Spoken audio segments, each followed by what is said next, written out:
Marina Morgan, welcome to the Tick Bootcamp podcast. Hi, thank you so much for having me. We are blessed to have you, and I think we should first begin by introducing you to the folks who are not aware of you, and that maybe there are not many people of the many who are going to be listening to this podcast initially who have not heard of you. But why don't we first talk about what you're primarily known for? Not just having a beautiful voice, but being, of course, a Thank you. professional singer and songwriter, and having I don't know if you wrote the song, but the song "Paralyzed" that you've shared with the world, which is so much in line with so much of what we think about and talk about here at Tick Boot Camp. So talk to us about that part of who you are.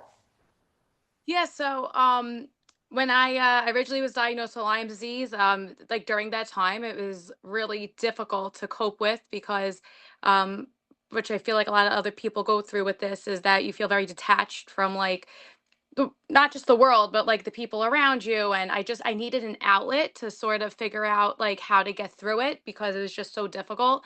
And music has always been my passion. And I said, you know what, why not write a song about this? I'm like, if I can motivate myself to write a song about these difficulties, maybe I can inspire other people. So that was what I did. And I put, all of my being into writing Paralyzed. And then I decided that I wanted to use that to just help raise awareness to Lyme disease. So that's really what that's how that all came to be. So it is a really cool song, and I certainly want to invite folks to go to YouTube and find the song. It really is a really, really powerful song, and it's a really beautiful song, and you have a really beautiful voice. So, Thank Marina, you. would it trouble you if I asked you to sing a couple of refrains of the song right now, or is that maybe something a cranky old man shouldn't ask you to do? No, I could do a little bit of it. Um, All right. so it goes, what's wrong with me?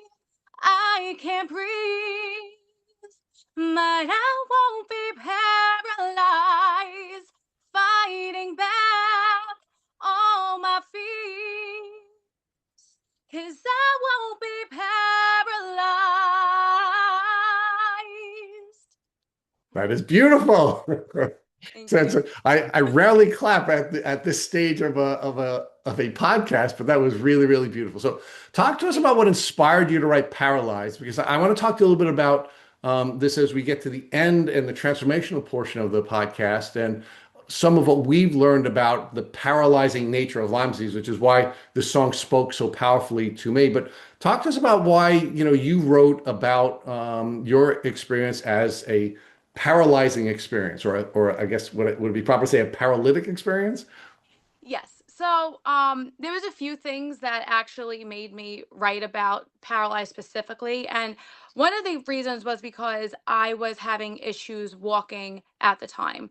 I still do. I'm actually in a wheelchair. I'm relearning how to walk, but specifically during that time, one of my symptoms was off balance. I was having a hard time moving my legs, and then I also had a when I was a kid, I also had another autoimmune that left me paralyzed and in a wheelchair, and I lived in a children's hospital. So I relearned how to walk again. So when I got the Lyme disease, it just kind of brought all of that back. So I said, why not, put it into a song and just like tell myself, like, even though right now I can't maybe move or, like having issues with the walking or whatnot, that I refuse to let it define me.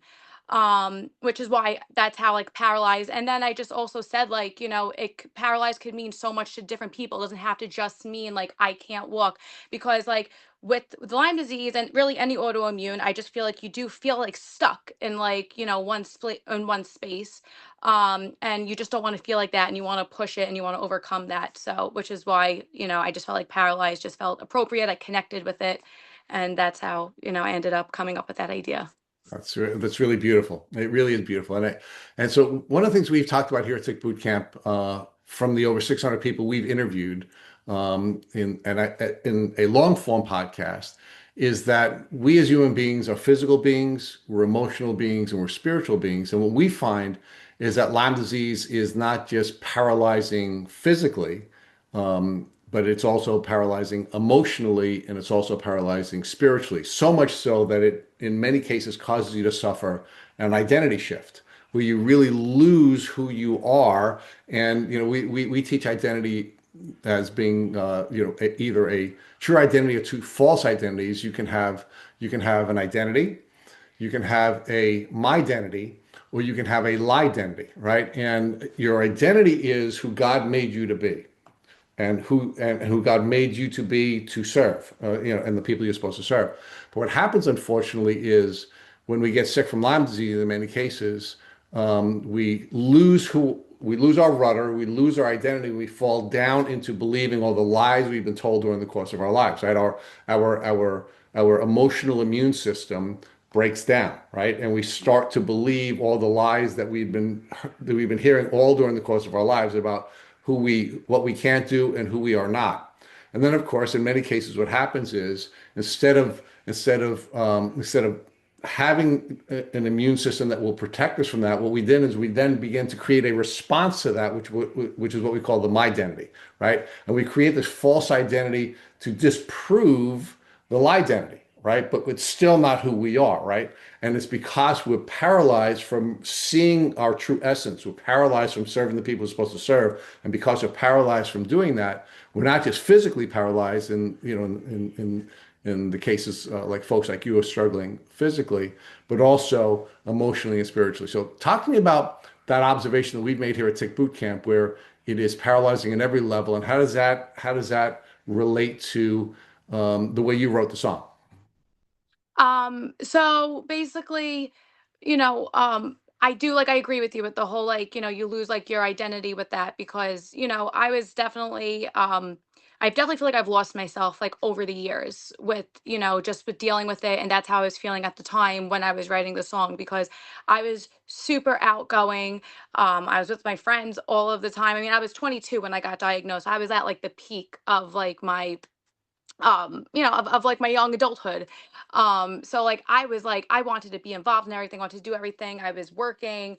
I really like I feel like I was just doing well as a 22-year-old, and then to have that happen, it um it just kind of, yeah, like I definitely changed because I couldn't do those things anymore. So I really felt very stuck because all of my friends now, they're going out, they're having a great time, they're partying and whatnot, and I couldn't do those things anymore. Things that were so easy for me, just trying to get errands done, like going to the store, a simple task, I just couldn't do it. I mean, even going to work, I would miss days and days of working, and I really just felt very, very stuck. So it really did mess with my head a bit. It took a while for me to get over that. But like I said before, with writing the song, that was like my outlet to talk about that and to, that was my inspiration to write the song because of how stuck I felt. So one of the things that I was wondering before we started the podcast, because my only contact with you was listening to your song several times on YouTube, is whether or not you were going to talk like me and Matt as New Yorkers, or whether or not you were going to have a different type of accent because you have this very beautiful and powerful voice. And I'm really happy to hear that you do talk like a New Yorker. I do. I, So, there was a time on this podcast where we did not interview another person from the East Coast for probably a year or so, right? And then we yeah. finally ended up interviewing a woman from New Jersey. We were like, thank God we have somebody who talks like us. It's like we felt like we were foreigners, Yeah. like so I'm really happy to learn that despite you not having any type of accent when you sing, Yeah. you are very much a New Yorker. So talk a little bit about where you're from and what it was like growing up in New York. Well, I guess it's New York and New Jersey, right? A dual citizen, but certainly both in on the East Coast. Well, I'm in Staten Island. Oh, So, there we yes. go. So, yep. So I grew up in Staten Island. Trying to think, it was just it's you guys are you guys familiar with Staten Island? Oh yeah. So I mean, we're from Long Island, but Oh, okay. my mother was from Brooklyn. My family's from Yes. Brooklyn, and many of our relatives did when they left Brooklyn, either moved to Long Island or Staten Island. You always go to the one of the islands, right? Yes. So yeah, so we have family in Staten Island. Yeah, that's the thing. So I was born actually in Brooklyn, and then my family moved to Staten Island when I was about 4.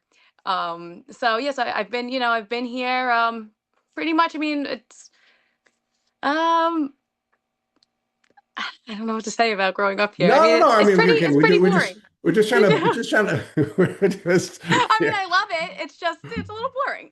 Yeah, no, it is. But talk to us about again in the spirit of course being a Lyme disease podcast. What we're always interested in is what was the environment that you were growing up in? What impact was the environment having on your health? Were you aware of Lyme disease and ticks? Were you taking any steps to protect yourself? And build that out for us, right? Yeah. Because although Staten Island is a part of New York City, it really is not a part of New York City, right? I mean, No. it's really a suburban county, Yes. and it's very much like Long Island, even though so it's much more suburban. So talk to us about again what it was like to live there. What kind of interaction were you having? Was it a healthy place? Were you aware that Lyme disease was something that you could contract? Give us that piece of it. Yes. So, yeah, I mean, we kind of knew what Lyme disease was here. Um, There we have a lot of deer. So like that was also a very big thing. And I do believe that I got it when I was running through the parks here because Staten Island has a lot of like different parks with trails. And I was a really big runner before all of this. And I would go off the trails like into the woods and stuff, but like never really thought that I would get it from here. Because you know what, my dad actually had Lyme disease about 15 years prior to me having it. And we always thought that he got it because we would go camping a lot upstate. So we always thought he got it from there. But Staten Island is known though for having a ton of deer. And then once like I ended up getting diagnosed, I would hear of other people getting diagnosed as well. Um, but I mean, but before that, I mean, I feel like in Staten Island, you wouldn't really hear much about it. There wasn't too many cases of it. Um, yeah, I'm not really. So you shared with us earlier that you dealt with a autoimmune disease during your childhood. Tell us a little bit about that. How did that surface and what was the genesis of that autoimmune disease? Yeah, so when I was 13, I was diagnosed with it's called ADEM, acute demyelinizing encephalomyelitis, and basically what happened was I had a my body attacked itself. It attacked my brain. I had a virus, and instead of my body attacking the virus, it attacked the myelin that was in my brain and attacked the part of my brain that allowed me to walk and also move my arms. My legs were the ones that like I couldn't move them at all when I was first diagnosed with it. My arms just had like an ataxia. Like I would tell myself, okay, go pick up, a crayon or whatever it may be. And it would take like it would like my brain would be delayed by like a few seconds. So it would take a little bit longer. That we ended up resolving that. But I ended up having to go to a children's hospital to relearn how to walk again. I was on, a lot of steroids and some other treatments, and I lived there for about 2 months. And I had to I relearned how to walk and all of that. But that was 10 years. It was actually 10 years prior to me getting diagnosed with the Lyme disease. But we actually thought that at first we thought it was a relapse of what I had when I was 13. But when I went for all the testing, and it ended up being the Lyme. But it was like kind of similar because both of the illnesses attacked my legs. Okay, so let's talk about that window. So you had the first autoimmune disease when you said you were 12 or you were 13, 13, and then you received your Lyme disease diagnosis when? How long after that? 10 years later, 23. Okay, so what was your health like between 13 and 23? It was really good. I was great. I actually had no issues like in between that time at all. I was extremely active. I went off to high school, did everything there. Went to college for a bit. And then it wasn't until like I said my early 20s when I started like probably on my 21st birthday, I started like having like weird symptoms again. But in between then I was completely fine. Like I said, I was a really big runner. I exercised every day. Had no issues. Okay. So, do you recall having been bitten by a tick at some time between your 13th birthday and your 23rd birthday when you were finally diagnosed with Lyme disease? No, so I never saw a tick bite anywhere, but I also in that like that time frame, like I said, go camping a lot upstate. So I was always like outside. I was always doing things. So it really could have been like anywhere. Of course. So you said that your dad had Lyme disease at some point before you were diagnosed. You said it was about 15 Yes. years before you were diagnosed. I would say around, yeah, between 10 and 15 years, I would say. So what was his journey like? Was he sickly and then he got diagnosed? And is it possible that he had Lyme disease at the time that you were conceived? No, I don't think so. I think he ended up getting it like he got his diagnosis maybe like a year that's or like he was going through symptoms. I think maybe like a year later he got diagnosed with it. But he ended up the reason why he knew, which is why we figured out what I had, was that he lost his vision. And that's how they figured out that he had the Lyme disease, which and ultimately, and when I ended up getting diagnosed, that was how I ended up finding out as well. Okay. So build out that 10-year window between the challenge that you had with the autoimmune disease and then ultimately your Lyme disease. What were you doing? Were you working as a professional singer? Were you developing other skills? What were you doing in college when you went to college? Build that out for us. Yeah, so between that time b- I was going to high school, so I was doing everything in there. I was in so many different types of shows there. I was in the performing arts program. I did all of that. And then I went to college for a little bit, and I was also working at my family has a bakery in Brooklyn. So I was working there every day and doing that. And then eventually I was like, okay, ready for something new. So I was going to go to school to become like either a teacher or do something within the board of ed. So I ended up becoming a para, and I was working there for a while. But that was when I got diagnosed, was when I was working as the para. But between that time, yeah, I was working, I was just doing everything that like a normal teenager would be doing. Um, and then, like I said, I was working for the Board of Ed and I loved it. And then that kind of threw a wrench into my plans when all of this happened. All right. But I always did the singing. But I was just young at the time. So like we didn't really know. Like I was always into the music, but I was doing more musical theater and stuff like that. And it wasn't until I got sick that I decided to like go a different route with the music. Okay. And we will get there, I promise. So let's talk about what your symptoms were before you were diagnosed, right? So you you were diagnosed how long after you first started developing symptoms before your 23rd birthday or 23rd, when you were 23 and you were diagnosed? How long before the diagnosis were you symptomatic? For almost 2 years, I would say around there. All right, so between 21 and 23, you were sick. Yes. Hmm. Talk to us about what were your early symptoms and how did they develop before you were diagnosed? Yeah, so everything just like kind of it was like a little bit out of a time, like a little bit at a time. Like at first it was like a lot of stomach issues. I just thought just I had like, normal, issues with my stomach, but it was just like was progressively like getting worse. And then I started getting really bad pains in my legs, and I thought that was because I was having issues with, with my stomach because I had lost a lot of weight in between that time. Um so we were like kind of like, all right, well maybe we're not getting enough nutrients, which is why I'm getting the pains in my legs. um so that went on for like a few months. I was going to see all these like different doctors, they all kind of just like couldn't figure out like what it was. I was getting some tests done, and they were like, well, you know what, maybe it's like a scleroderma type of thing, and which was a really scary diagnosis. They were like, because I just from a few of the blood tests it was kind of leaning towards that.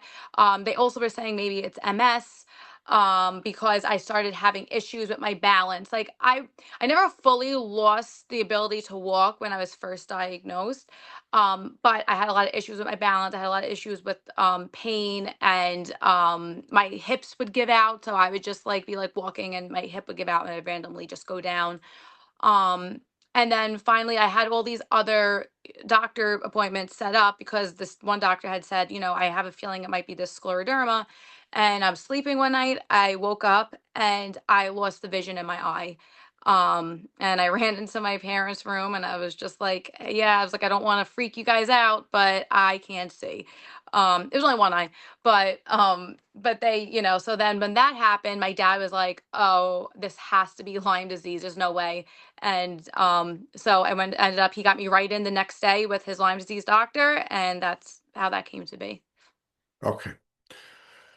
So, how many different doctors did you see between when you first started to be symptomatic at around 21 and then the time your father diagnosed you with Lyme disease? And we're going to talk about that in a minute.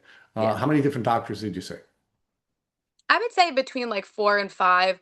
Like we went to like a rheumatoid, a gastro, there was a few other like just like practitioners, infectious disease. I saw like quite a few. I would say between 4 or 5 doctors, and all of my tests kept coming back that there was something going on. They just couldn't pinpoint what it was, and so that was why like they were just like, oh well, it could be this, it could be that. Your blood work is showing this, but they just couldn't figure out what was putting it like all together. That's I would So, say Marina, how. what are the problems with diagnosing somebody with Lyme disease is that most folks who have Lyme disease have migrating symptoms. They have an aching pain in one part of their body and then an aching pain in another part of their body. And as you were beginning to describe, first it was stomach, then it was legs, then it was hips, Yeah. and that seems to be a very typical pattern for Lyme disease where you have the migrating symptoms, right? And one of the challenges with having migrating symptoms is that it makes it difficult to diagnose if you're not Lyme literate and you don't recognize that migrating symptoms generally means Lyme disease, right? Yeah. So, and that's, and part of the problem we have, of course, is, we have this system of specialists where we go to one specialist who's looking at one symptom, another specialist is looking at another symptom, and, so you go to 4 or 5 of them and everyone's looking at their own, looking through their own prism and nobody's putting it together and seeing that Yeah. it is a typical presentation of Lyme disease, right? So, and of course, that results in many doctors not doing what your doctors did, which is said there's something wrong, but we don't know what. Most doctors will Yeah. say there's nothing wrong with you, it's all in your head, right? Yeah. Which becomes more paralyzing to, stay with our theme. So, did any of the 4 doctors or 5 doctors you went to see, did any of them suggest to you that there really was nothing wrong with you physically, but this was in your head, or was everybody pretty consistently tracking with there's something wrong, we see something, we just don't know what it is? Um, I don't know if so much they were like, this is totally in your head just because, like I said, they were seeing testing, like the tests, like the results, but they really more just couldn't like pinpoint what it was. I actually though did have a doctor pretty recently, I would say like a few months back before they figured out what was going on now. He did say like with my walking, he was like, well, could you be stressed? And I'm like, listen, if I'm that stressed that I can't walk, I'm like, we have a serious problem here. And it ended, I mean, like I mean, that wasn't true, but it was just such an odd like thing to say to me. I was like, but yeah, I mean, I totally get that. A lot of doctors I feel like I feel like they gaslight you to just be like, oh, this is just stress and it's in your head. And it's like when you see like actual physical symptoms, like how could that even be? Yeah. Well, I mean, of course, you could be psychosomatically symptomatic, right? I mean, I Oh, of mean course. that is certainly a something that is possible. But of course, generally, what doctors are, what it's all in your head really is code for a doctor saying, "I'm a doctor. I'm supposed to have an answer. I don't have an answer, so therefore I have to blame someone else," right? I mean, that's really what Yeah. what they're saying. So, but it seems like you didn't have a whole lot of that. Well, thankfully, you had good folks who were saying, very humbly, there's something here. I don't know what it is. We have to try to figure it out, right? But Yeah. it really wasn't until somebody with Lyme disease recognized a symptom that ultimately got you a diagnosis, right? And that's something that we Yes. typically see in our podcast, right? One of our favorite guests is a woman named Phyllis Bedford, and Phyllis Bedford is really well known for the Limelight Foundation, right? And Yes. and Hmm. um, and one of the things that Phyllis shared with us when we interviewed her, one of the couple of times we interviewed her, was that she calls Lyme disease the supermarket disease because you're more likely to be diagnosed in the supermarket by someone or either someone who has Lyme disease or a family member of someone who has Lyme disease than you are in a doctor's office, right? And that's what happened with you. Yes. You were really diagnosed by your dad, and then Yeah. and because yeah, your dad was familiar with the symptoms, your diagnosis was finally possible because you then went to a Lyme literate doctor, right? Yes, absolutely. Because I did go to a rheumatoid, and they did do some type of Lyme disease test, but it wasn't the Western blot. So when it came back like false positive, or I don't know what they say with it, but they were just saying, they were like, no, it doesn't look like you have it. So, which I found out later that that doesn't mean anything until you go for the actual Western blot test. It sure doesn't. So Matt's going to now take you through the next phase of our conversation, but just give me your reaction when you finally were diagnosed with Lyme disease. Um, what was your reaction to that? And did you think that perhaps you were more vulnerable to Lyme disease because you had the autoimmune disease during your childhood, and perhaps that made you more vulnerable to the disease? Yes. So when I was first diagnosed, I honestly was a little like, it sounds crazy, but like, I was a little relieved because I feel like that just meant that like I finally got an answer, because it was just so, it was just taking everything out of me for those years, just trying to figure out what it was. So I was definitely relieved. Um, and then I'm sorry, what was the second part to the question? I'm so sorry. Rich, you want to finish it up? Okay, I Yeah, think I want to. but the second part of the question was, did your brain automatically take you back to that place where you thought perhaps you were more vulnerable to the disease because you had the autoimmune disease? Meaning, was there, even if it wasn't causing a relapse of the autoimmune disease, do you think it made you more vulnerable and therefore more likely to get Lyme disease? I do. I feel like with autoimmunes, they're kind of all connected in a way. Like I feel like if I think my body was already weak with like I already had the issue with my legs, and I feel like it just like where they say with the first illness that I had, like it basically goes off of your weakest part of your body, which I feel like was my walking. So I feel like the same thing happened with Lyme disease, and which is why the Lyme disease attacked my legs, because it was already, it was already a weak, a weaker part of my body. So, Right. So I do believe that So, that's Marina, yeah. one of the things that we teach here at Take Boot Camp is that the likelihood of getting Lyme disease is formulaic, right? It's threat times vulnerability equals the risk, right? And in most cases, when somebody is getting sick from Lyme disease, because we as humans have been coming in contact with Lyme disease as long as we have existed, right? Yeah. People have been getting bitten by ticks as long as there are people, Dr. Rawls says in his book Unlocking Lyme, right? And we agree with that, right? So Yes. we do have some immune protections built into us to defend us from Lyme disease because we've come in contact with it, over millions of years.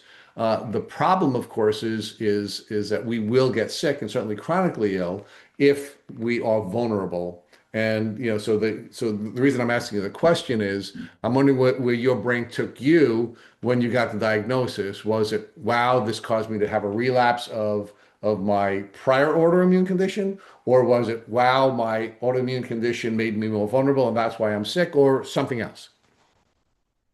Yeah, I feel like I definitely thought like, that the autoimmune made me like susceptible to it, because I already had that, and I just feel like that's how I just took it, was that had, Lyme disease works like that. Anytime you have like an autoimmune, you're susceptible to all these other, like opens the door to all these other types of autoimmunes.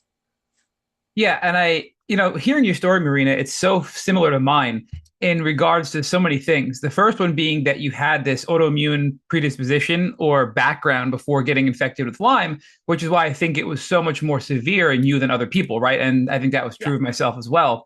So, when I first got diagnosed with Lyme disease, being here in New York, like you are, I didn't really fully understand the scope and the severity of Lyme. Did you? Because to me, I was like shocked. I'm like, Lyme disease can cause these crippling symptoms. And again, we shared a lot of these severe symptoms. So where was Yeah. your head at when you got the diagnosis? Yeah, I definitely didn't realize that it would be like that severe. I did understand because my dad had the eye when he lost his vision, but I don't remember it being as severe with like the fatigue and and all of that. Like he didn't have any issues with his legs. Although now when we do talk about it, I was very young when he was diagnosed, so I don't remember much about that time.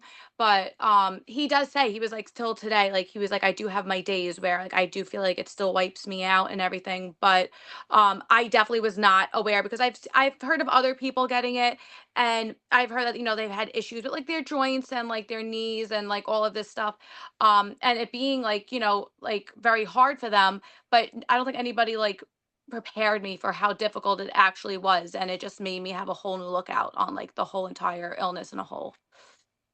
Yeah, I'm just trying to identify patterns, right? Because we've interviewed thousands of people, both on and off this podcast, and Yeah. well over 600 now officially on this podcast.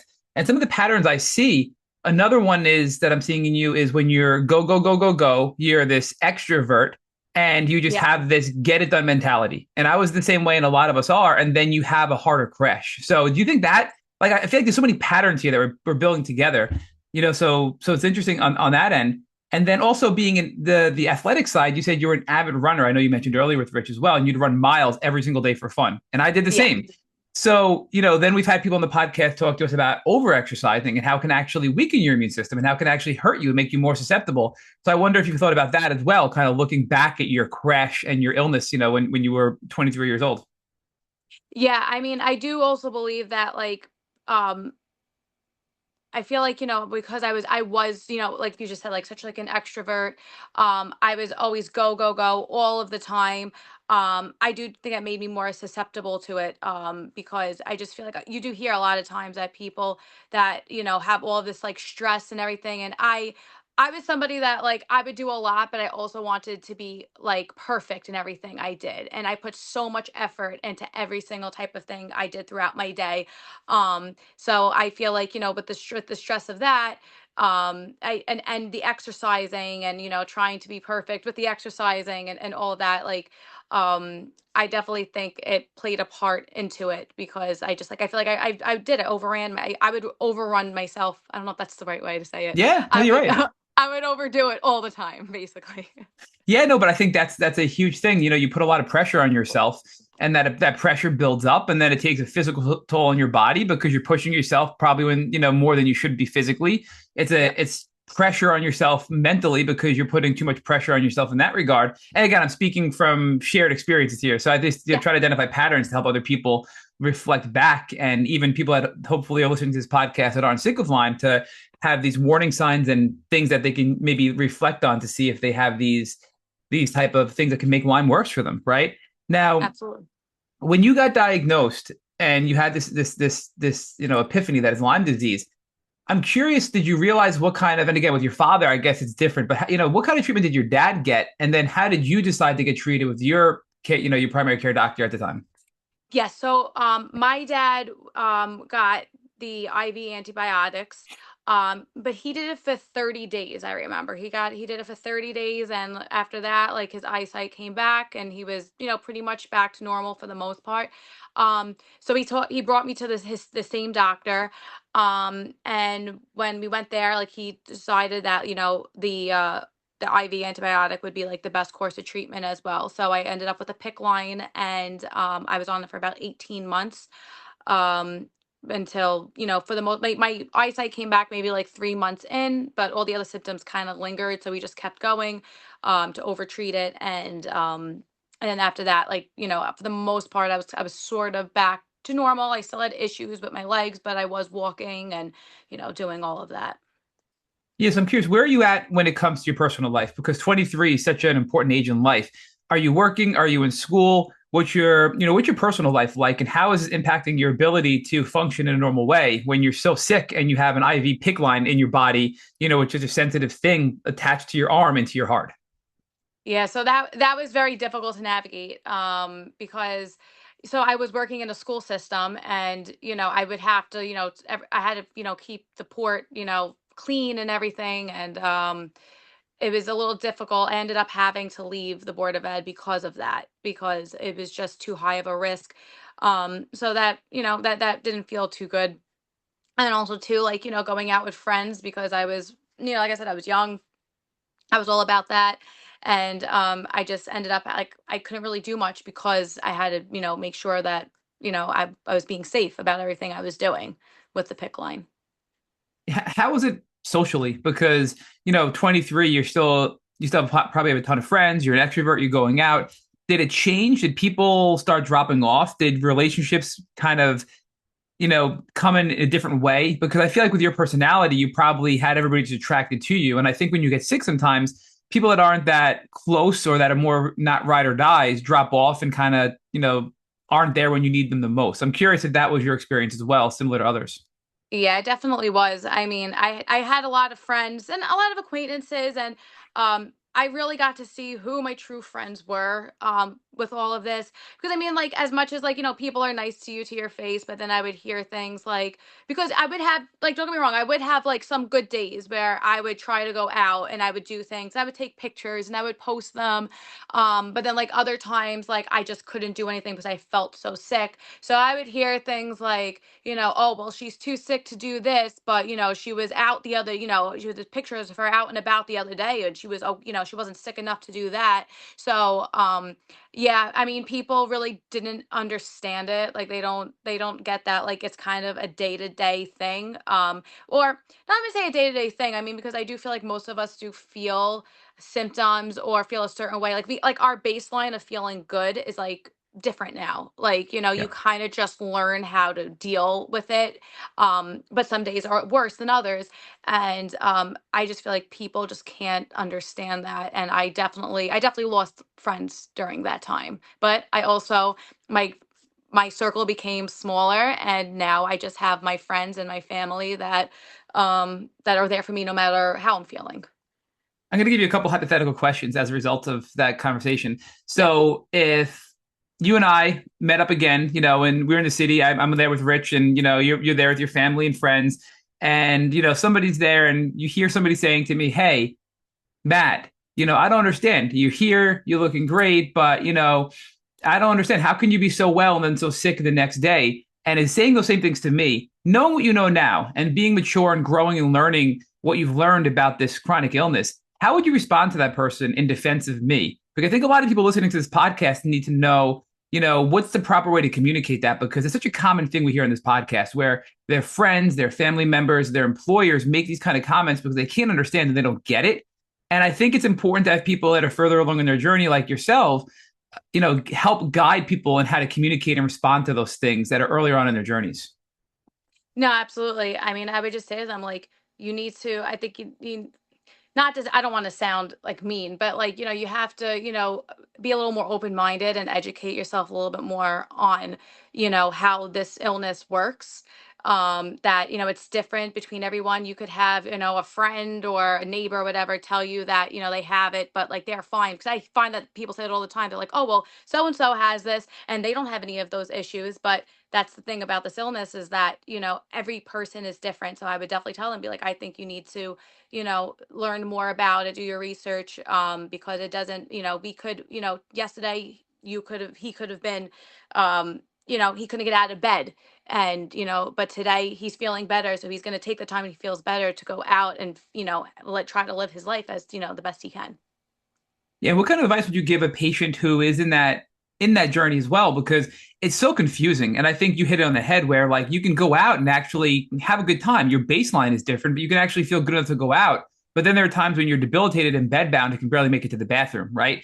Yeah. So what advice would you give somebody who's brand new to this and not knowing how to make heads or tails of it and just struggling with the extreme ups and downs of a chronic Lyme experience? Yeah, I would just tell them to give themselves grace, and to, um, take the time. Like, when they're feeling really bad, it's okay. You don't, I know it could feel very depressing. So if you're feeling horrible, it's okay. Just do what you need to do to make yourself feel better. And on the good days, try to push yourself a little bit to, lighten it up. And I just say all the time, you got to take it day by day. Like, this is not, it's not a marathon. Just little strides, small victories. Even if, like, if you're having, some people, like I said, you can't get out of bed. If you're feeling a little better and you're out of bed that day and you get dressed and you just go and, you sit in your living room, that's a small victory to some people. So I always say small victories and take it day by day. Yeah, Marina, as Rich was noting before, there's a physical and there's the emotional component to this. And I want to be clear because I know so many people are told it's all in their head and they're crazy and it's just there's nothing really going on with them, which is not true, right? Lyme disease is a physical illness. Generally speaking, when we talk about chronic Lyme, it's not just Borrelia burgdorferi, it's not just that one pathogen or bacteria, it's many other things and viruses. that are just crippling the body and crippling the immune system. So that is 100% valid. But there is an emotional component. And Rich used to trigger me about this all the time early on in our Tick Boot Camp experience together, because I would get so defensive that there's no emotional component. It's not in my head. There's no mental health piece to it. It's only physical. But that's not true. I was triggered because I was dismissed by so many people, but it is an important component. So now I've had that epiphany, and I think you kind of have that idea as well. How would you better articulate that than I just did to people listening to this podcast, so they understand it is a real physical disease, but the mental health component and the emotional component is really important, and it is a factor to allowing yourself to heal more expeditiously rather than slowing down and inhibiting a healing journey. No, absolutely. So, you know, the way that, like, my doctor, like, he, like, when I went to my Lyme literate doctor, like, the first thing he said was like, listen, like, anything that, like, you're thinking in your head, or the way, like, you're feeling, he goes, it absolutely affects, like, all of those, those triggers, like, in your brain. He was like, so he was like, I don't want you to think that, you are making this up, this and that, like, all the feelings you have are, are real. Like, and he said, like, depression goes along with Lyme disease a lot of the times. And then, like, once you start getting better and everything, and and it's not depression because of, not feeling good. I mean, of course, that comes along with it as well, because I've experienced that. But there is, like, types of depression that could come in because the Lyme is actually affecting your brain, like, in that way. So Yeah. um yeah, that's Yeah, I think you hit on the head, right? Who wouldn't get depressed or feel a little down when they're so physically unwell? But then to your other point, 100%. the Lyme will actually infect the brain. And we've had a ton of, for people who want to learn more about the science, to have that kind of backup from researchers, scientists, and doctors, they should check out our website, tickbootcamp.com, because we have a doctor's page and a researcher's page where we interview those types of specialists. And we cite specific, studies that are published on, the National Institute of Health website, that talk about how when Lyme infects the brain, it causes these psychological problems like depression and anxiety. And they even talk about how and what it does to the brain and the neural pathways. But that's just a byproduct of the infection in many cases, right? In most cases. Yes. And even if it Yep. attaches to the vagus nerve, but it doesn't get into the brain, there's so many different examples as to how it affects your mental health. But it is multifaceted. It's not just physical, but the root is these pathogens that have to be addressed in coordination with the immune system. So I think you said that very well. Now, bigger question is, when you were early on, did you have this big picture knowledge, or was it something that you had to acquire over the last 10 years of going through the journey? No, it's something I had to acquire. It's been from not just doctors, but talking with other people that also have the illness. I learned, like, a lot just over the years, doing my own research, just being a part of a lot of, like, Lyme disease, like, groups and all of that. I really had to do my own research to, like, figure a lot of this out. I mean, I very luckily had a great Lyme doctor, and he taught me so much about it. But I just feel like I learned, as the years went on, I learned more and more about it. Marina, are you comfortable sharing your Lyme doctor's name? Um, yeah, I don't know if he still practices anymore. He was older, but it was Dr. Pollack, his name was. He was with NYU. Okay. Hmm. Now, when you talk about Lyme groups, I'm curious, being in New York, obviously we have Generation Lyme, who started as in-person meetups and then went online. Did you ever have any contact with the Generation Lyme folks, like Brooke Stoddard or any of those guys? Generation Lyme. Well, we talked about Jesse Rubin when I met you in person. Jesse's a part of the Generation Lyme, leadership over there. So they do their meetups, their support groups. I'm just curious if you guys ever crossed paths, being, New Yorkers and in the community. No, so I might have. What? I honestly can't remember if I did anything with Generation Lyme. I know I did something with Lyme Light, and I think it was, and the Global Lyme Alliance. That's actually where I met Jesse Rubin. Um, I was awarded the Starlight Award from the Global Lyme Alliance, and I performed Paralyzed. And then the next year I went back, and that's where I actually met Jesse. Oh, small world. Yeah. Yeah, Yeah. and Limelight, they're fantastic. So Yes. Christina Kovacs is a big part of Limelight with Phyllis Bedford, and she's Yes. the one who got the in New York City, the Fashion Week that happened last year, and I that saw was that. all because of Christina, and she's very heavily involved in Limelight with Phyllis. And then on the global Lyme front, yeah, another great group. So a lot of great New York based Lyme groups where we are. So Absolutely. now, The next question I have for you is when you're getting your treatment, I mean, look, when I got my PICC line put in, I didn't realize I have to put this x-ray machine over you and they have to navigate it up. And that in itself is kind of a traumatic experience. So I'm Yeah. curious, like, what was it like from the time they put the PICC line in and then getting your treatments? Because for me, I didn't understand what a Herx was. And boy, oh boy, did I feel much worse when I started getting the treatment. So I'm just curious where that was for you. Yeah, I mean, it was definitely a bit of a shock, like the first few times, like I had like the herks and everything like that. But yeah, it was interesting. I'm trying, it was so long ago, but yeah, I was definitely nervous about it. I remember and having that whole thing put in. But uh, luckily, I mean, I did pretty well with the pick line. The only issue I really had every so often was like my stitches would come out and I would have to like go back and they would have to like re-stitch it up for me. But the issue though, honestly though, with being on it was that I would get really sick sometimes, like depending on when I would give myself the dose. Um and they like I would have like the herks, but just like every day, like I would not feel great like after taking it. But other than that, for the most part, I was pretty good, and I kind of just got like used I got used to it. I mean, again, I was younger, so I just feel like now I feel like I get sick and I'm a big baby, but like back then, like I feel like I just took whatever it was and I was like, I'll be fine. Like I'm just gonna do this. And that's so I was okay. I was okay. Yeah.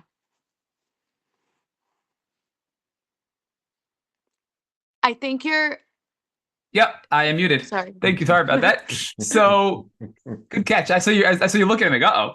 So was there anything else that you were doing in addition to the IV antibiotics? Because oftentimes we hear about supplements, we hear about herbs, we hear about, it could even be as simple as a probiotic or, diet, sleep, nervous system regulation, anything like that. Yeah, so I was doing I was definitely doing the probiotics. I was doing that and something else to help with the possibly getting gallstones. Which that didn't help. I ended up with my gallbladder out because of it. But yeah, I was doing that. I was doing physical therapy for my legs. Um and that was really the protocol at that time. God, I'm curious what your thoughts are on physical therapy for Lyme patients, because again, there's a lot of parallels in our experiences. I had physical therapy when I first got diagnosed, and I had a lot of issues with my neck and my back and inflammation and body pain. And what happened, Marina, is I got a lot worse. They did an hour Mhm. session, they did stim, they did adjustments, they did a lot of things. But I think I was just so sick and so toxic, and I was getting treatment that it overwhelmed my system with even more toxins, and it set me back months in my healing journey. But then once I got a little bit better and I did it again and had a little bit more, more health in my side, it was greatly beneficial in my healing. So I'm curious Yes. where you landed in that regard. Yeah, that was the same for me. I when I first got diagnosed, it was like towards like the summer, and so not only was it difficult with the physical therapy, but like days that it was like super hot out, like I just couldn't move at all, and I ended up missing like my physical therapy appointments. Like I was supposed to go like 3 times a week. I would maybe go once, if that, and it was because I would just it took everything out of me whenever I would go to these appointments. So it really didn't do much for me in the beginning, but sort of like you, like, as like the months went on and I was getting better, then I was able to go back and like help like rebuild my strength. You mentioned the heat. So I'm curious, were you heat intolerant as well? Were Yeah, you flaring from the heat? very bad. I still do. Is there any tips or tricks you have that you can recommend to people that you found that help you when, it's hot outside and you're trying to go out and push yourself that allow you to overcome the, reaction to the heat?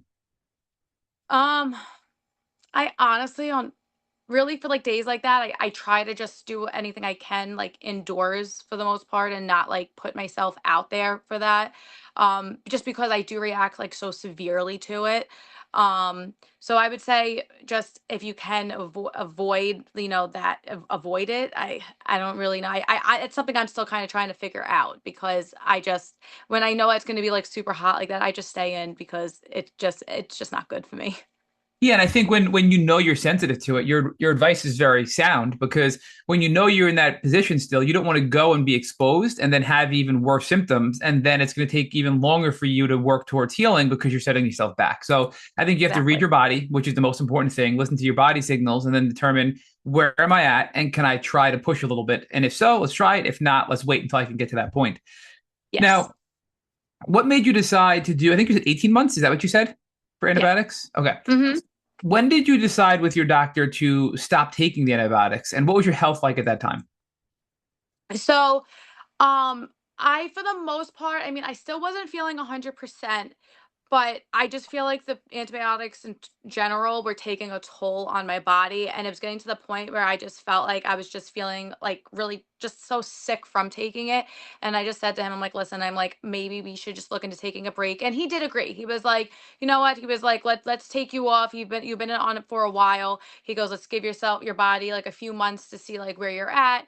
And just continue. Like at that time, like I was trying to get back to the physical therapy and stuff. He was like, let's do that and let's just see what happens. But we ultimately we went off of it because my eyesight at the time did come back. So, that was good. I was maybe having like the pains in my legs weren't as bad. The falling wasn't as bad. It was still there, but we felt like the physical therapy was going to help with that. Um, but it was just, I was on it for so long that I was like, I feel like I just need a reset. And so we just agreed that, it was time to stop and we just made the decision. Hmm. Now, how is this affecting you again socially? 'Cause now you're 18 months in, and now I have to touch on some of the people that I got to meet in person.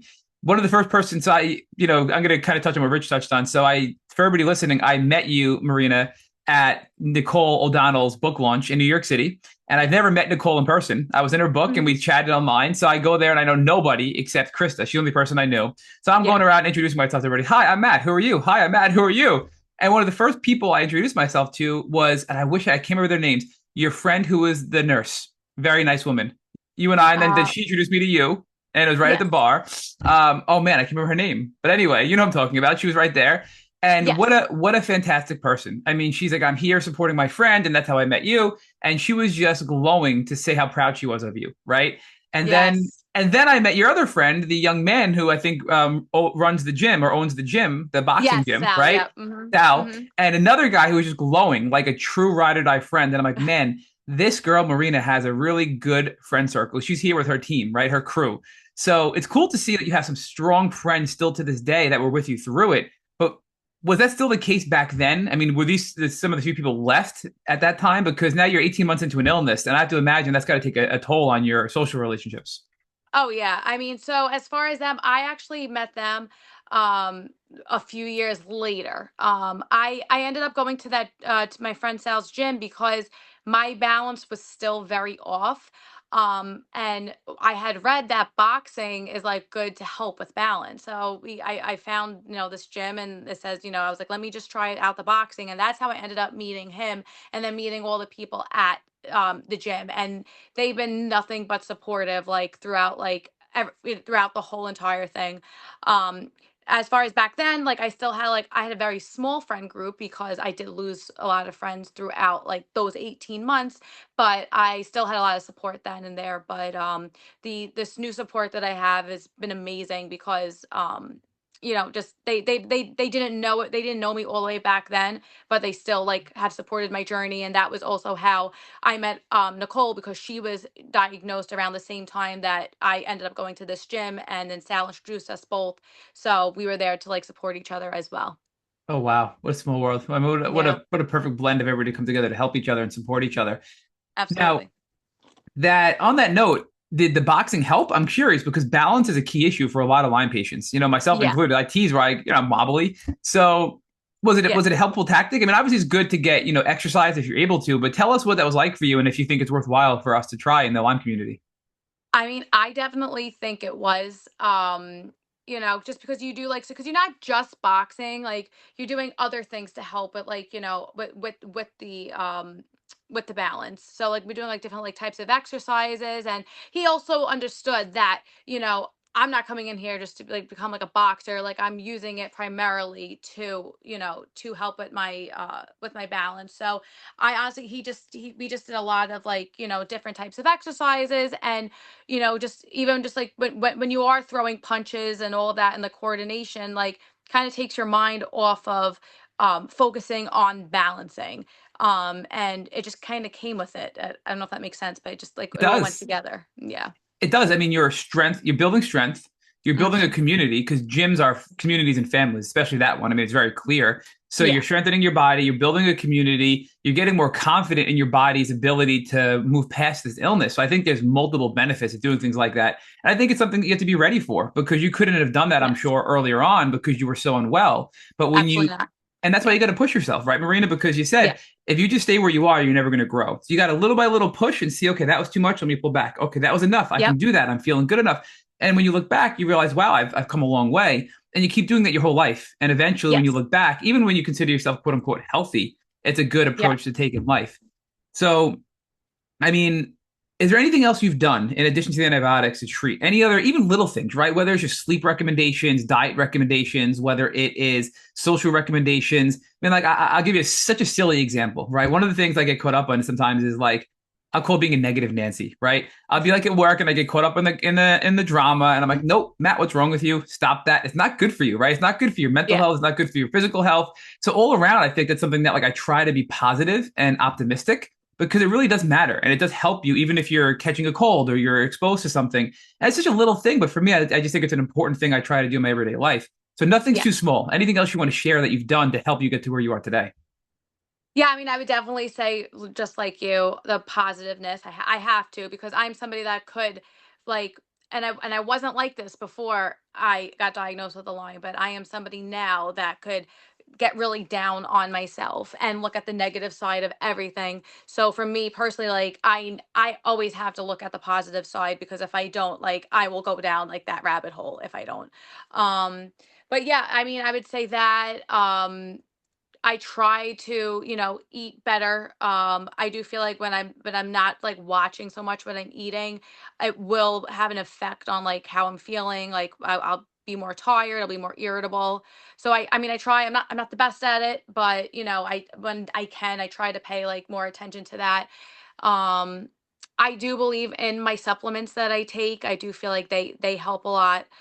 Um, I mean, I really feel like just like that, and for me personally, just my music, I kind of just lean on that just to help me mentally to get through it. You know.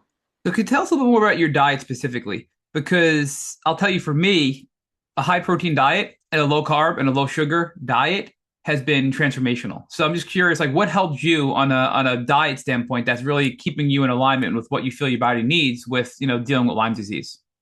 I would say same. Like I try to do like low carbs and like because sugar really does mess with me, which is hard because I definitely have a sweet tooth. Like I could eat candy all day long. So I definitely struggle with that a little bit. But the days that I don't and I'm very strict about it, I definitely find a difference in like my energy and and also just like pain wise. I mean, I'll find there are days that like if I don't eat the way I need to, I'll wake up and I'll just like, my joints will be in pain or stuff like that. So I try to really pay attention to all of that. What about supplements? Do you know what kind of supplements specifically you're taking? And I don't want to get too into the weeds if they're herbs or whatever. I'm just curious though what you're No, taking.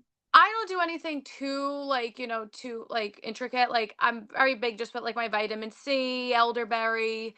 Um, I've been taking it's called L-theanine, which helps a lot. What does that help with? Trying I think is it L-theanine? Is that what you're talking about? Yes, I said that wrong. Yeah. Because that helps Yeah. me greatly with sleep and calm. I'm curious how it helps you. Yes, that's exactly what I take it for, just to like help to keep me like I feel like it helps like keep me level.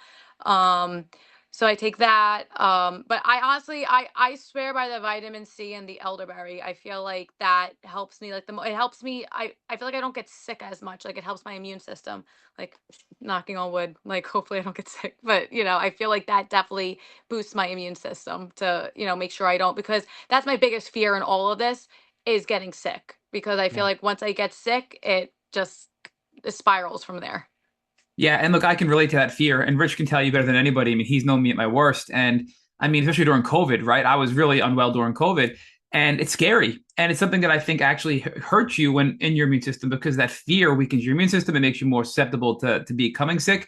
And the thing that I think is most important is, look, you can get to a point where you don't have to worry about it. And candidly, I think sometimes it's almost like a post traumatic stress disorder response, like a PTSD response, where it's something we have to work towards and try to process because it's an unhealthy response to being so unwell. And Yeah, that was the case for me. So I'm not trying to, but I think, I think it's something that over time your body becomes stronger and more resilient. And you get sick, so what? You're sick for a couple of days. You get to, you lay in bed with the flu, and then you get up and you move on, right? Maybe it takes a little bit exactly. longer, but you're never going to be what you were from catching a bug from somebody. And I think that's an important message for people that are where you are, Marina, right? Because if you're really in Yeah, a bad place, that's not true for everybody. But where you are, that's not going to be the case for you. Now, Rich and I have come up with this framework for healing. So because we've interviewed so many people, and because I've used this framework in my own healing journey, and it's something we've kind of just stumbled upon, I want to share it with you and see what your thoughts are. yeah, Because we broke it up to 4 parts. We call it PARM, because we're Italian, and you can hopefully appreciate this Parmesan, so we call it PARM. And it's prehab, assist, rehab, and then maintain, right? So the prehab is really just getting your body ready to be treated. Because when I got treated, it sounds like you as well, we had severe Herxheimer reactions from the IV antibiotics. And there's a lot we could have done, and I could have done specifically to get my body ready to be prepared for the aggressive treatment, which is more on the A side, the assist the immune system in killing the microbes. yeah, Build up your immune system, build up your ability to detox, get your lymph moving, counter the gut damage from the antibiotics, and counter all of that stuff with these natural supplements. But I didn't do that. And in hindsight, I wish I did, right? That's more the prehab and get your body ready. The assist side is really getting rid of the microbes, whether it's taking the antibiotics, whether it's herbal antibiotics, whether it's ivermectin for the antivirals, whether it's an antiviral medication. It's really helping your body and your immune system support the reduction and the kill off of these microbes. And then after that, what we call the R's, the rehab, because as we both know, your body has a lot of damage from the infections and from the illness, and it's rebuilding your yes, body, whether that means going to taking boxing and strengthening your body, or getting yourself, for me, I had to get myself walking again. I couldn't walk more than a few houses, and like you, I was a 10 mile an hour, a 10 mile an hour, I was a 10 mile a yeah, day runner, right? yeah, And I had to get myself just walking again to be able to get to run again. So you have to rebuild and repair your body, and there's yes. that's movement, that's continuing to take other supplements to kind of repair your immune system, and the maintenance, which is a lifelong effort to maintain your health. And those are the things you're talking about, right? Being optimistic, being positive. It's Absolutely. making sure you get good sleep. It's taking the L-theanine to keep yourself calm and not overwhelmed from that standpoint. There's a whole bunch of things that fall into these categories, and we're going to start to document them, Rich and I, based on all the things we've taken and learned from doctors and researchers to kind of better organize this. But I'm curious what your thoughts are on our approach, the Palm approach. No, I think, yeah. I mean, I think you said it all. Like, that's really what it is. It's, all these little things, and then, eventually at the end, like, you got to just, rehab it back up. And um no, I absolutely, I think that's a good way to approach it for sure. Yeah. So if I had to ask you, but I'm gonna hand it back to Rich because I know we're getting tight on time here. But if I had to ask Yeah. you a question, this is a fun one.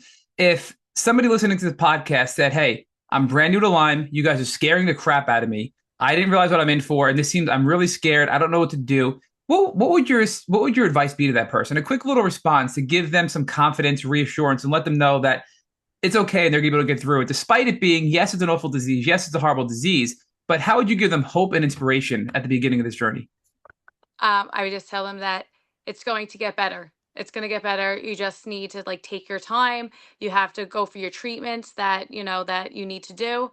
Um, you just really have to stay positive throughout the whole thing. And like I said, take it a day at a time. If you're going to have a bad day, you have the bad day. And then the days that you're good, push yourself, but it will be okay. You'll learn how to navigate it. So Marina, let's talk about how this experience was important for you to find out who you really are, right? To help you define your true identity, because you did tease that a little bit earlier when you talked about how music was a part of your life before you got sick, but then it became your life. How it was something that you would sort of dabble in and you would enjoy as part of, some of the enriching experiences that you had in high school where you were a part of music theater, but then it really became a very different part of your life. So talk about how the Lyme disease journey helped you to see who you were, what God made you, how God made you, and what He made you to do. Um, I would say it just showed me that I really could do anything that, doesn't matter the obstacles and struggles that that I had. I think, like I said with the music before that, it definitely like it made me realize that I wanted to pursue a recording artist's career and write music, singer, I'm gonna say record, like singer songwriting career versus when I was doing Broadway when I was younger. But I think it, in a way, I feel like it definitely, it made me stronger as a person, because I learned that, like, no matter what I was going through, that I can do it. And I just feel like in everyday life, like today, like, I'm just like, all right, well, I went through this. So, like, anything I have coming my way, like, I'll just figure it out. I feel like it's helped me, like, figure out, like, thinking wise, like, to not second guess myself, to go with, like, my gut feelings on everything. And also just to, like, be there. I feel like it's made me want to, like, help and be there for people. Like, I feel like I'm very passionate about, like, Lyme disease and bringing awareness, but I just think in general, like, I like to advocate for, like, people that are going through anything that's, like, difficult like this, because I just feel like there's not many people out there that could do that, because it's just, you see all on social media, like, people just don't understand, like, any of this. Um so I feel like, it definitely pushed me to, like, want to, be there for other people and advocate for these illnesses. And if I could do that with my music, through my music, like, that's what I feel like my platform is there for. It is certainly a platform, and so one of the patterns we've seen with other people who are actors and singers is that initially, before they were sick and they were pursuing the arts, it was really because they were attracted to the bright lights and the glamour and the glamorous people, and it was really about them when they were pursuing it in their early life. And then what happens when they go on the Lyme disease journey? It becomes about everyone else, and it becomes about being a platform to serve other people, and it becomes now a spiritual experience, right? So is that the same thing? I mean, we were sort of developing that before I asked you the question, but it seems like that's what was happening with you, right? I mean, you are somebody who looks like somebody who would be an actor or an actress. You look like someone who would be a professional singer. You clearly have this talent, but it really was about you before you got sick, right? And now it's about everyone else and how you use all of these gifts that God has given you, whether it be your voice or your writing ability or even your appearance, as a way of getting attention to this disease and helping other people. Yes, no, I used that song to, like, hope, for myself, to help me to, like, get through that really, like, difficult time with, all of that. But I ended up in the long run being like, I really wrote this for anyone that's going, through this, this hard, difficult time, no matter what it is. So one of the biggest challenges that folks have when they're on the Lyme disease journey is not only the loss of identity that we had talked about and how you can now rediscover your identity, but you can rediscover your identity, or not, I shouldn't say rediscover, but really discover for the first time your true identity because of the suffering, right? Because suffering teaches us lessons. It teaches us lessons that we can't learn any other way. And it teaches us lessons at a very early age. I mean, you're a very young woman, right? And but you're very wise and and you are very healthy spiritually because of this experience. And one of the things that I want you to talk about, because this is really important for folks, right? They need to know that there's a purpose to the suffering. They need to know that at the end of this journey, they're not going to want to have given it up, right? Yes. Talk about that piece of it, because you cannot heal if you just stuck in the suffering and you can't find any purpose for the suffering. But you can heal and you can have an expression of your nervous system that will allow you to be in a state of healing if you understand that there's a purpose all of this. So help us with that, Marina. Yeah, so I feel like, because of all of this, it's just has taught me to, not worry about, like, the little things, and also realize, like, kind of like how lucky I am also, and not take, for granted, like, the little things. Um, like I said, just walking right now, like, I mean, I feel like I never thought that that was going to be an issue.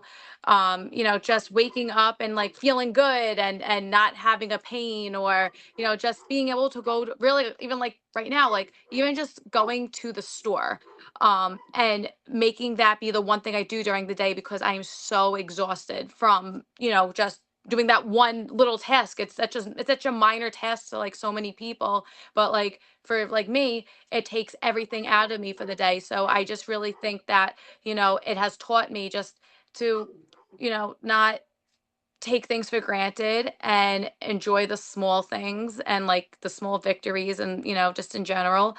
And, when I'm not feeling great, it's okay to like have my days, but when I feel good, just to keep pushing and just to never give up.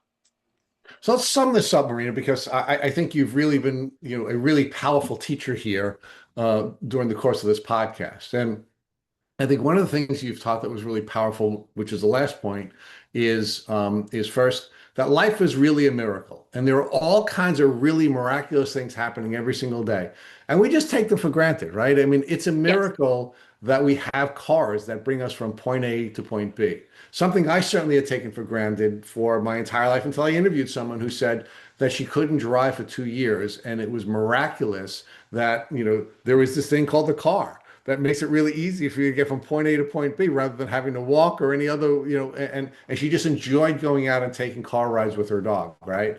Or, we take, air flight, an airplane as, for granted, right? It's not a big deal. But you have a chair in the air flying you across the country. Yeah. I mean, there are all kinds of little miracles that we just take for granted. And then when you have an experience like yours, you now can start to see the miracles in every little thing that we have here, whether it be air conditioning because you're heat intolerant, or it's your refrigeration, which is miraculous, or all these little miracles that we just take for granted. But we are, as middle class people, living better than kings did just 100 years ago, but we take all that for granted. So it does put us in a position where we're much more appreciative of all of the little miracles that are a part of our current experience. Yes. Another really powerful lesson you taught us um, is that this journey that you went on had meaning, right? That there was a reason why you had to go through all of this, and you had to go through all this so that you could learn more about how to use your talents, not for you, not for your glory, but for the glory of bringing awareness to this disease so you can help other people avoid this disease and help other people who are going through this disease understand that it will paralyze you, but you can't allow it to paralyze you because you are going to have to move physically, and you're going to have to move emotionally, and you're going to have to move spiritually and Yep. serve other people. And the third really powerful piece, the lesson that you taught here, which is why you're a blessing, and this podcast has been such a blessing, is that in order to be a spiritually healthy person, you have to recognize that you've been made to serve, right? Yes. You are here to serve other people. And once you understand what your purpose is, once you understand what your gifts are, you can then identify the people you're supposed to be serving. And now you'll use your God-given gifts and talents to serve other people, which allows you to now become spiritually healthy, which will then allow you to become more emotionally healthy, which will then allow you to become more physically healthy. So, Marina, Yes. you are an absolute blessing, and these really powerful lessons that you taught us and taught the folks who are blessed to listen to this have been really fantastic. You're really a fantastic young woman. Thank you. Thank you so much. And thank you guys so much for having me. This has been amazing. So, Maria, why don't we end this podcast the way we started it? Can you give us a little a closing refrain on "Paralyzed," that really powerful song that you've shared with the world? Um, Wait, I'm sorry. And yeah, you cut off right there. Would you say I'm sorry? I'd like you to wind down the podcast the way we started it, but with you singing a few more of the refrains of Oh, "Paralyzed." okay. I'm going to just do it from the little part of it from the beginning. Okay. Trapped in the dark, can't even feel my heart beating. Will I fall apart? Or is this just phantom feeling? But I refuse to lose my mind. I'm not giving up on my life.